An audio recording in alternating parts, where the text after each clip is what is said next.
வணக்கம் நண்பர்களே, நான் உங்கள் ராதன் பண்டிட். நம்மள இந்த வீடியோ வழிகாட்டுதல் வீடியோ, இலக்கு நோக்கிய உங்கள் பயணத்திற்கு என் வழிகாட்டுதல் வீடியோ இந்த வாரம் எப்படி இருக்கும் கும்பராசிக்கு பாருங்கள். ஸ்டிஃபாக ஸ்ட்ரெயிட்டாக உட்காந்து எப்பொழுதும் வீடியோ பேசுவேன். எல்லா வீடியோக்களும் போய் பாருங்கள். இப்படி கோன் போட்டு நான் பேசியிருக்கவே மாட்டேன். ஸ்டிஃபாக இருப்பேன். என்ன காரணம்னா, இங்கே மூலாதார சக்கரம் இருக்குது, இங்கே சகஸ்ரஸ்தானம், இங்கே ஆங்க சக்கரம் ஒரே ஸ்ட்ரெயிட்டாக முதுகில் இருந்தால் மட்டும்தான் சக்கரங்கள் இங்கும் நாம் வெற்றி அடைய முடியும். நம்மளுடைய வெற்றியின் ரகசியமே அதில் தான் இருக்குது. அப்போ கம்பல்சரி நீங்கள் ஸ்டிஃபாக உட்காந்துட்டு நீங்கள் வந்து பழகுறீங்க, பேசுகிறீங்க, தொழில் செய்கிறீங்கன்னா உங்களோட வெற்றி வந்து ரொம்ப ரொம்ப ரொம்ப ரொம்ப எளிது. கூன் போட்டோம்னா நம்மளுடைய சக்கரங்கள் இயங்காது. ஸோ ஆகவே நீங்கள் கூன் போடாமல் உட்காந்துட்டு பியூட்டிஃபுல்லாக உங்கள் வாழ்க்கையை எடுத்துருப்போம். ஃபைன். சும்மா நாச்சுக்கு ஒரு ஐடியா தான் உங்களுக்கு. அப்போது இந்த வழிகாட்டுதல் இலக்கை நோக்கிய பயணத்துக்கான வீடியோக்கெலாம் நான் வரேன். இப்போது கும்பராசி ராசிக்கு 2ஆம் வீட்டில் சூரியன், சனி, செவ்வாய். ஏன்னா செவ்வாய் தான் உங்களுக்கு ஏப்ரல் மாதம் 2ஆம் தேதி அங்கே மூவ் ஆயிரானே. ஏப்ரல் 2ஆம் தேதி அன்றைக்கி சாயங்காலம் 4 மணிக்கு அங்கே மூவ் ஆயிரான் 2ஆம் வீட்டில். 2ஆம் வீட்டில் செவ்வாய் இருக்கிறது தப்பு தான். ஆனால் சூரியனோடு சேர்ந்திருந்தால் வெற்றி. கூட சனி இருக்கான். தேவையில்லாத வாக்குவாதங்கள் ஏற்படலாம். ரொம்ப கண்ட்ரோல்டாக இருங்க. About your tongue. இந்த ஒரு வாரத்தில் ரொம்ப கண்ட்ரோலாக இருக்கணும். காரணம், அடுத்த வாரத்தில் செவ்வாய் என்ன ஆயிடுவான்னா, அந்த சனியை தாண்டி அந்த பக்கம் போயிடுவார். சனி வந்து உத்திரட்டா நட்சத்திரத்தினுடைய 3ஆவது பாசத்தில் இருக்கார். இப்போ செவ்வாய் வந்து ரேவதி நட்சத்திரத்துக்கு போயிட்டார், உத்திரட்டா 4ஆவது பாசத்துக்கு போயிட்டார். It's fine. அடுத்த வாரத்தில் போக மாட்டார். கிட்டத்தட்ட 3 வாரங்கள் ஆகுன்னு நினைக்கிறேன். சரி, பார்ப்போம். அப்போ ஆர்குமெண்ட்ஸ் இல்லாமல் வாழ்க்கை எடுத்துகிட்டு போகிற நீங்கள் வழியை பாருங்கள். நெக்ஸ்ட் பாயிண்ட், இந்த உடம்பு மனசும். ஏன் எடுத்துன்னு தனகுடும்ப ஸ்தானத்தை பற்றி பேச போயிட்டுனா, என்ன தான் இருந்தாலும் சூரியன் சனி சேர்க்கை, இந்த செவ்வாய் இதெல்லாம் பேச்சுக்கு ஆகாது. கம்யூனிகேஷனில் கூட தொந்தரவு பண்ணிடும். அடுத்து உங்களுடைய ராசியில் உங்களுக்கு புதன், செவ்வாய், ராகு, குரு பார்வை. அப்போ உங்களுடைய உடம்பு மனசு பற்றி பேசினாங்க. ஃபிசிக்கல் ஃபிட்னஸில் 10% ஒரி இருக்கிறதுக்கு வாய்ப்பு இருக்குது. மனதை பற்றி எனக்கு ஒன்றும் கவலை இல்லை. காரணம், புரட்டா நட்சத்திரத்தில் பிறந்தவங்களுக்கு குரு ராயல் 5ஆம் வீட்டில் இருக்கிற அவங்க ராயல்.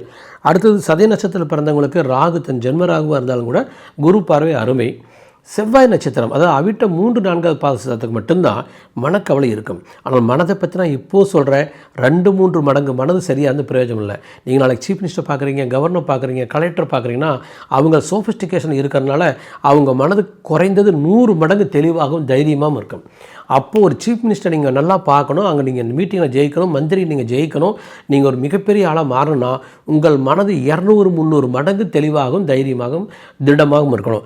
எப்படி 200-300 மடங்கு மனதை கொண்டுட்டு வர்றதுன்னு என்னுடைய வீடியோக்கள் தொடர்ந்து பாருங்கள், மெயில் பண்ணுங்கள். நான் உங்கள் மனதை ஒரு 500 மடங்குக்கு மேலே எளிதாக உங்களை வந்து கான்சன்ட்ரேட் பண்ண வச்சுருவேன். அப்போ where is our mind there we are living, அது ஒரு சைடில். அடுத்தது மனம் போல் மாங்கல்யம். மனதுடைய வலிமையை உயர்த்தினீங்கன்னா வாழ்க்கையை உயர்ந்துடும். ஸோ அதுக்கான வழி நான் உங்களுக்கு பின்னால் சொல்கிறேன். அதை எனக்கு மெயில் பண்ணுங்கள், ஐ கேன் டெல் யூ. இப்போ அடுத்த பாயிண்ட், எடுக்கிற முடியல ஜெயிக்கல எந்த பிரச்சனையுமே இல்லை. இன்பத்தில் எந்த பிரச்சனையுமே இல்லை. சந்தோஷத்தில் எந்த பிரச்சனையுமே இல்லை. இலக்கு நோக்கி பயணத்தில் எந்த பிரச்சனையுமே இல்லை. சுக வாழ்க்கையில் எந்த பிரச்சனையுமே இல்லை. கொஞ்சம் டெடிக்கேட்டடாக நீங்கள் போகிறதுக்கு வாய்ப்பு இருக்குது. அதாவது கொஞ்சம் சாப்பாடு, தூக்கம், துணிமணி, வண்டி, வாகனம், இன்பம்னு கான்சன்ட்ரேட் பண்ணாமல் தொழில், அறிவு, திறமை, புத்திசாலித்தனம், போட்டி, வெற்றி அப்படின்னு நீங்கள் போகிறதுக்கு உங்களுக்கு வாய்ப்பு இருக்குது. நெக்ஸ்ட் பாயிண்ட்டுக்கெலாம் நீங்கள் போனீங்கன்னா எக்ஸ்ட்ராடினரி. அதாவது குரு வந்து நம்மளுக்கு புனர்வருஷம் 1ஆவது பாசாரத்தில் இருக்கார். குருனுடைய நட்சத்திரத்தில். அதுவாக குரு வந்து நவாம்சத்தில் நம்மளுக்கு 3ஆம் வீட்டில் இருக்கார். அதாவது உங்களுடைய லாபஸ்தானத்தை ராசி சாட்டில் இருக்கிற குருவும் நவாம்ச சாட்டில் இருக்கிற குருவும் பார்க்குறாங்க. 2 பேரும் லாபஸ்தானாதிபதி.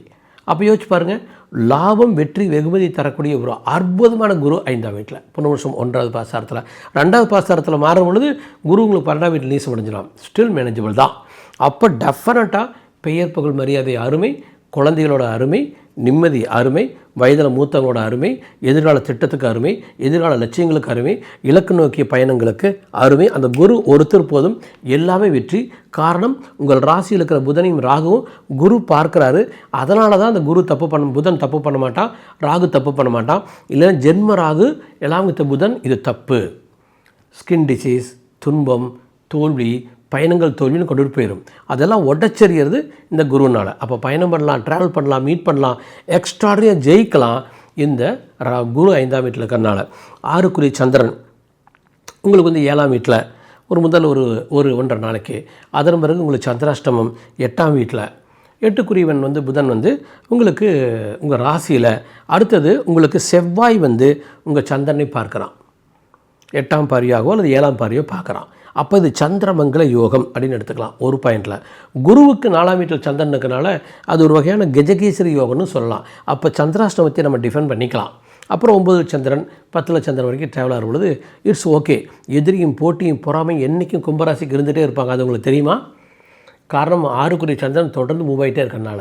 ஸோ உங்களுடைய கான்சன்ட்ரேஷன் எதுவுமே எதிரி மேலே, போட்டி மேலே, பொறாமை மேலே கூட உங்களுடைய ஓன் சிஸ்டரே, ஓன் பிரதரே கூட உங்களை காலவாரி விடலாம். ஸோ இந்த மாதிரிலாம் இருந்துச்சுன்னா அவங்க நினச்சிட்டே இருக்காதிங்க. நீங்கள் யார் நினைக்கிறீங்களோ நீங்கள் அவங்களுக்கு சக்தியை கொடுக்குறீங்க. அப்போது உங்கள் கூட ட்ராவலர் எல்லாத்தையும் மறந்துடுங்க. போட்டியே வேண்டாம். இலக்கு நோக்கி பயணம். நான் இந்த வருடத்தில் 10 மடங்கு ஜெயிக்க போகிறேன். ராதன் பண்டிட்டோட டச்சில் இருக்கேன். அவர் ஐடியா கொடுக்குறாரு, நான் அந்த பயணத்தில் செல்கிறேன், 10 மடங்கு நான் ஜெயிச்சிட்டேன். ஏன்னா நம்முடைய மூளைக்கு, வலது பக்கத்து மூளைக்கு, என்னுடைய ஆள் மனதுக்கு 72 லட்சம் மடங்கு ஜெயிக்க முடியும். 10 மடங்கு ஜெயிக்க முடியாதா? அதை நம்மளால் கண்டிப்பாக முயற்சித்து அடைய முடியும். அடுத்த பாயிண்ட்டுக்கு போகிறதுக்கு முன்னால் வழக்கம் போல் சொல்கிறது தான், அவசியம் சப்ஸ்கிரைப் பண்ணிவிட்டு பெல் பட்டன் கிளிக் பண்ணிவிட்டு என்னோட ட்ராவல் பண்ணுங்க. ஏன்னா எங்களோட ட்ராவல் பண்ணுறவங்களுக்கு கிடைக்கிற பெனிஃபிட்ஸ் என்னென்னா, தன்னம்பிக்கை மிக்க அஸ்ட்ராலஜிக்கல் வீடியோஸ், மனத்தெளிவுள்ள வீடியோக்கள், ஜோதிடமும் உங்களுக்கு தெளிவாக இருக்கும், ஆன்மீகம் தெளிவாக இருக்கும், வழிகாட்டுதலாக இருக்கும். எல்லாத்துலேயுமே உங்களுக்கு ஆள் மனது, வெளி மனது, எப்படி மூளை இயங்குது, இந்த மாதிரி எல்லாத்தையும் கம்பைன் பண்ணி, மனது, ஜோதிடம், மூளை, இந்த 3க்கும் கனெக்ஷன் இருக்குது. மனதையும் மூளையும் ஜோதிடத்தையும் நீங்கள் மிக்ஸ் பண்ணிட்டீங்கன்னா நம்ம ஜெயிச்சாச்சு. ஸோ அழகாக இந்த வருடத்தில் ஜெயிக்கிறதுக்கான வழிகாட்டுதல் நீங்கள் ட்ராவல் பண்ணுறீங்க. என்னோட ட்ராவல் பண்ணுங்க. இப்போ அடுத்த பாயிண்ட்டில் போகிறோம். அதாவது லாங்கிவிட்டியில் பிரச்சனை இல்லை, தொழிலும் லாபமும் கிரேட்டஸ்ட். காரணம் லாபஸ்தான குரு தன் சொந்த வீட்டை பார்க்குறான். குரு குருமங்கல யோகத்தில் இருக்கார். செவ்வாய் 2ஆம் வீட்டுக்கு போன பிறகு கூட 2ல் செவ்வாய் ஓகே. அதாவது ஸ்டேட்டஸ், எக்கனாமிக் ஸ்டேட்டஸுக்கு அவர் சப்போர்ட் பண்ணுவார்.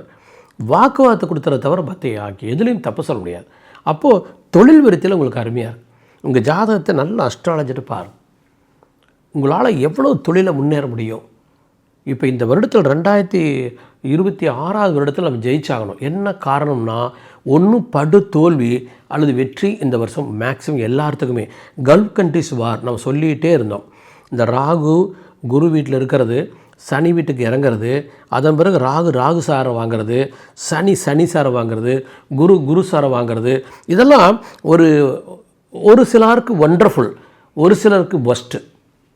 அப்போ ஒரு 30% பீப்புள் இந்த வேர்ல்டு கிரேட்டாக இருப்பாங்க, ஒரு 70% பீப்புள் தட்டி எறியப்படுவாங்க. அப்போ அதுதான் இப்போ நடந்துகிட்ருக்குது. இன்னொரு 1 மாதம் இந்த வார் கண்டினியூஷனாக என்னங்க யோசிச்சு பாருங்கள். கல்ஃப் கண்ட்ரியில் வேலைக்கு போனவங்களுக்கு மட்டும் பிரச்சனை இல்லை, 2 மடங்கு 3 மடங்கு உங்களுக்கு விலைவாசி ஏறி வேலை வாய்ப்புலையும் தொந்தரவு வந்துச்சுன்னா என்ன யோசிப்பீங்க? இப்போ வேலைக்கு போகிறது பெரிய நல்ல விஷயம் கிடையாது. என்ன காரணம்? உங்கள் மொத்த அறிவையும் காலத்தையும் குறிப்பிட்ட வருமானத்துக்காக நீங்கள் வித்துறீங்க. எக்ஸ்ட்ரா நீங்கள் எதுவுமே செய்ய போகிறதில்ல. அப்போ ஃபிக்ஸ் பண்ணிட்டீங்க. உங்கள் வாழ்க்கையில் இவ்வளோ தான் சம்பளம், இவ்வளோ தான் வாழ்க்கை, இதுக்கு மேலே ஒன்றும் இல்லைங்கிற பொழுது உங்கள் ஆள் மனது உங்களை லட்சக்கணக்கான மடங்கு ஜெயிக்கக்கூடிய ஆள் மனதை வச்சுட்டு துக்குளியோண்டு பணத்துக்காக உங்களை விற்றுட்டீங்க. அதாவது பரவாயில்ல, நான் என்ன சொல்ல, ஹாப்பியாக சந்தோஷமாக உங்கள் குடும்பத்தோடு இருந்தீங்கன்னா எக்ஸ்ட்ரா இன்கம் தானாக வரும். அப்போ என்னுடைய வழிகாட்டுதல் நீங்கள் ட்ராவல் பண்ணிங்கன்னா எந்த நிலையில் இருந்தாலும் சரி, இந்த வருடத்தில் உலகமே அழிந்தாலும் நாம் 10 மடங்கு ஜெயிக்கணும். அடுத்த வருடத்தில் நாம் 50 வருட வாழ்க்கையை நம்ம தேடி இருக்கணும். அதுக்கான முயற்சியில் ட்ராவல் பண்ணுறேன். ஒரு 50-60 பேர் ஆடியோ ட்ராவல் பண்ணுறாங்க. கூட 5000 பேர் வரைக்கும் நம்ம எடுத்துகிட்டு போயிடணும்னு நினைக்கிறேன். வாருங்கள், நீங்களும் வெல்கம்.